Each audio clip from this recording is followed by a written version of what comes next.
Hi everyone, and happy St. Patrick's Day tomorrow. Today I thought it would be fun to show you how to make a clover when you don't have any hearts. This is going to be a lucky 4-leaf clover, but I'm going to use a little bit of distortion to make this because I did some revamping of my studio the other day and now I have no green hearts for some reason. So what we're going to do here is fully inflate our 5-inch rounds. And then I'm using yellow here so you can see it a little bit easier. But I'm going to fold over just the first inch or two of that 160 and put it inside of the 5-inch round. Then we're going to inflate the 5-inch round so that we can inflate the 160 inside of the 5-inch round. Now, I'm not a master distortionist, but I have taken a few classes at different conventions, and this is what I know how to do. And it works great in a pinch for making hearts and things like that if you don't have any actual heart balloons. And it's always a fun technique to learn. Once you've inflated the 160 inside of your round balloon, then you can go ahead and secure the 160 by tying it in a double knot.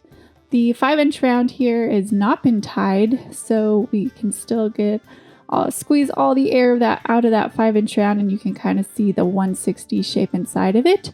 And then you can just fold down the center of it to make a little heart shape. Isn't that cool? And then I like to puff up the green 5-inch round just a little bit so it doesn't look so fat. It's a little bit ballooned out, but it has a nice little heart shape to it still. And it's kind of cool and unique. People aren't used to seeing balloons with this sort of a shape. And so distortion can be really fun to play around with and kind of set you apart from your competitors or other people in the area. If you can show your clients something kind of unique and different that you can do with balloons like this. So I've done 1. Now I've done 4. Ta-da! How you like that? So do 4 or 3 or however many you want. Maybe you want to make a flower. Once you learn this technique, you can use it for all sorts of different designs. Now I'm just going to tie my clover leaves into petal or pairs. So we're tying this one together, tie the other ones together, cut off the excess, and then we're just going to twist all 4 of these petals together. And don't worry if they don't stay the way that you twisted them, because they're just going to kind of go where they want to go, like that. Now I'm just going to take a 260 in the same color, and we're just going to make a really, really simple stem for our lucky clover.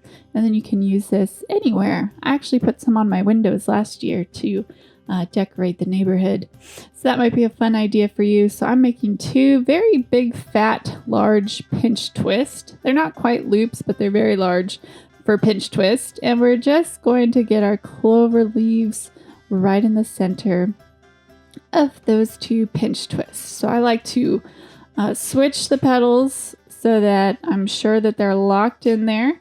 And then you just need to do a little bit of arranging and adjusting to get everything to lay flat and orderly how you want it to be. And then we're going to decide how long we want our stem to be and cut it off at that point and give it a good tie. And you're basically done with your lucky 4-leaf clover. I always forget if it's the 3 or the 4 leaf that is lucky, but I think it's the 4. So I hope you guys liked this tutorial. If you did, give it a thumbs up. If you want some more in-depth instruction on how to do this type of balloon distortion, we'll be going live. So make sure you're subscribed to the channel to get notified when we go live, and I might do it with clear balloons so you can really see what's going on. Thanks so much for watching. I'll see you guys in the next one. Bye!